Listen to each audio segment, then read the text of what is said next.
Hello. Okay, so we're going to start the series, and I'm going to go over some of the most known notorious serial killers. In this series, it's going to just be a few weeks worth of some. The first one we're going to discuss, oh my god, excuse me again, is the Green River Killer. He was active in the 80s and 90s. Now, this man, before they knew that they had there was a well-known, reason for them to have a serial killer about, they just started finding evidence of bodies and victims. So at the time, they didn't know if they were connected or whatever until later on. Now, he also was kind of not known and kind of got away with it for a long time because of nobody really knew who he was. He was so good at getting away with murder that he didn't leave much of evidence or, anything that could lead back to him in the early days. Now, he was active around the same time as John Wayne Gacy, Ted Bundy, and we're going to talk a little bit about Ted Bundy here later because he actually played a critical role in this catching the Green River Killer.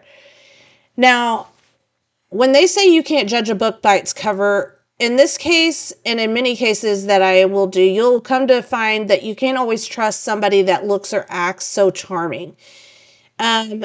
This man and a lot of other known serial killers here lately that we all know, present themselves to be a normal person. You would not think that they were out at night or on weekends, or that was their side gig, was murdering people.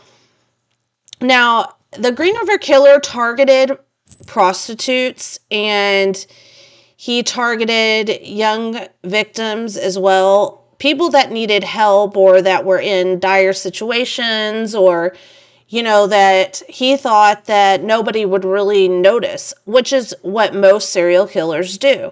Now, when we talk about the suspect, I don't know how he got away with it for so long, but I'm going to give you a little bit of a backstory. So when Gary Ridgway was first suspected of being the Green River Killer, he was only suspected due to the fact that one of his victims, or was soon to be victim, actually scratched him and got away. Now, when they questioned him the first time, which was kind of early on when they finally started finding the bodies, he had no signs of this supposed scratch that this victim had said that she had left on him, and that's how she got away. And when they found the truck, they found this guy, they were like, oh, well, that's not him because there's no visible evidence of him being harmed or whatever, that this one victim said that she had done.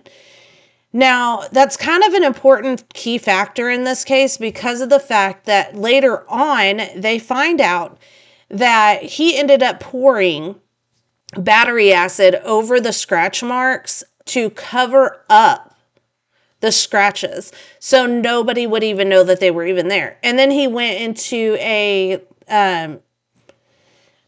one of those clinics just to say that, he had an accident and he poured battery acid to get treatment. Now, as time goes on, he's living his life just like a normal person would. The only thing is, he has an issue with prostitutes. Women that do not, live by God's word in a way. And this is when he really starts amping up his murders. Now, along the way, Gary, when he was younger, his mom and him did not get along. She was a very, very strict person. She was a hard woman to live with. But other people said that he would, even as a young child, he would harm animals, things that we know that psychopaths normally do. He would not have any kind of sympathy. He even tried to, or either did, break a bone in another classmate's body. It didn't bother him. Like, he was very troubled. He showed no signs of remorse during any of the things that he did as younger. So it just kind of progressed from there. Now, he said in one interview that he didn't remember all of their names, but he kind of could remember sometimes what they look like, or, because they were just things to him, pretty much. They weren't human. They weren't, he got off on just the harm. Now, the murder, and he even excessively stressed that even after he would have murdered his victims, he would like to sleep with them sometimes post-mortem after the fact, because it was free and they couldn't fight back, and he didn't have to look at them after.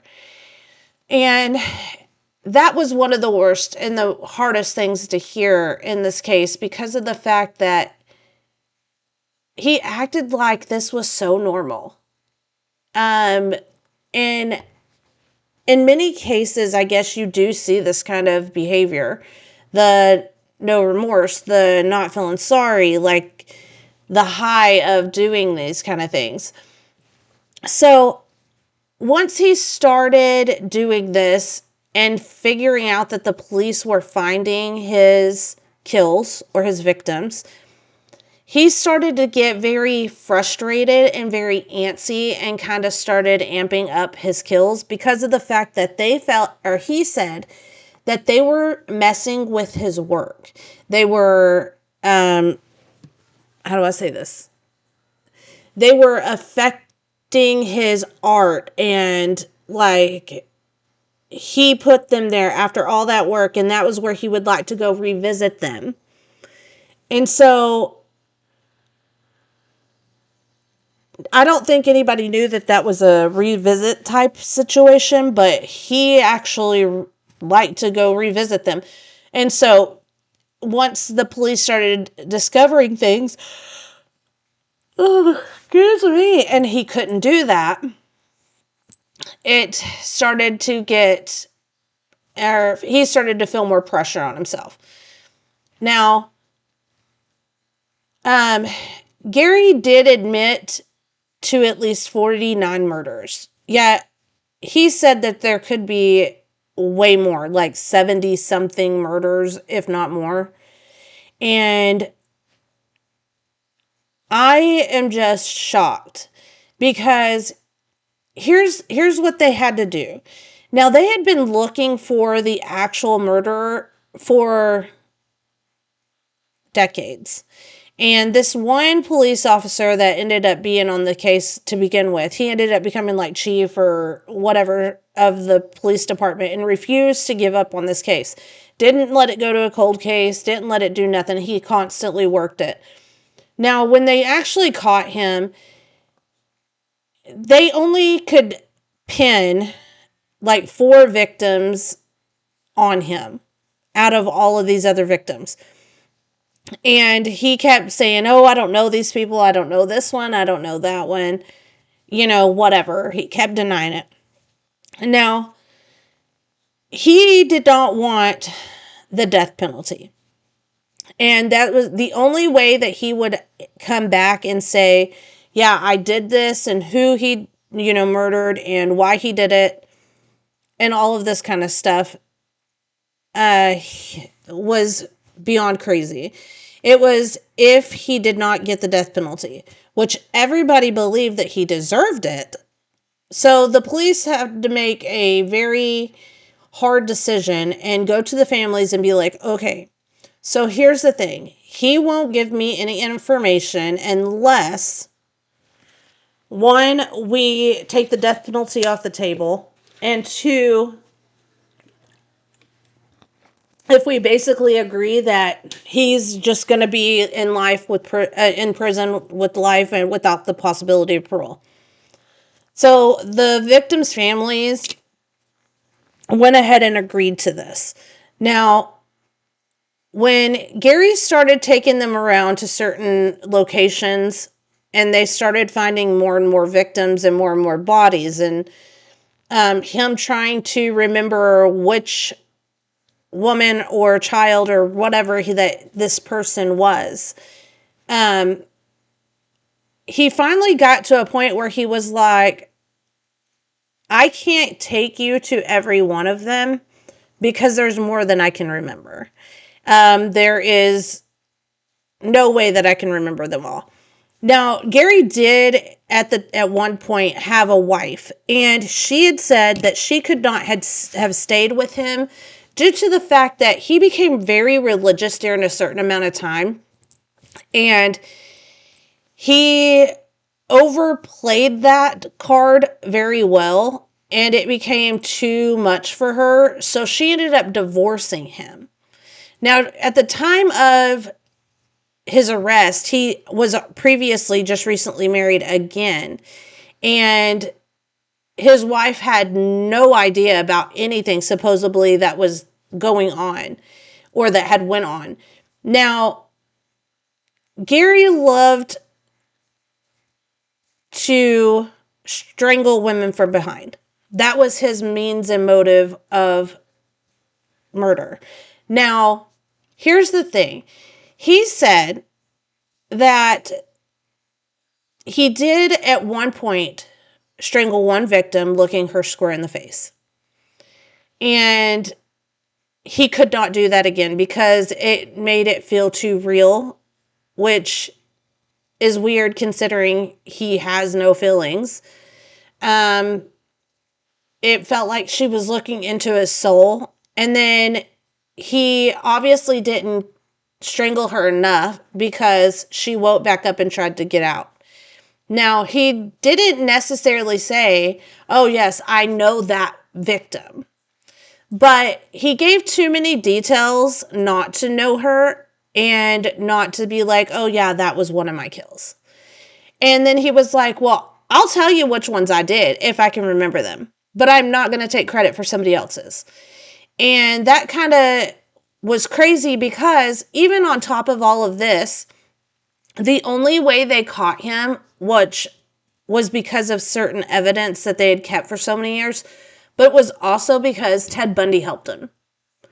Ted Bundy, once the detectives kind of got to a standstill and nowhere else to go, they said, who else better to go to than another serial killer? So they took all of their time and went to the Ted Bundy, and they were like, any kind of help, we need it. We can't do this by ourselves.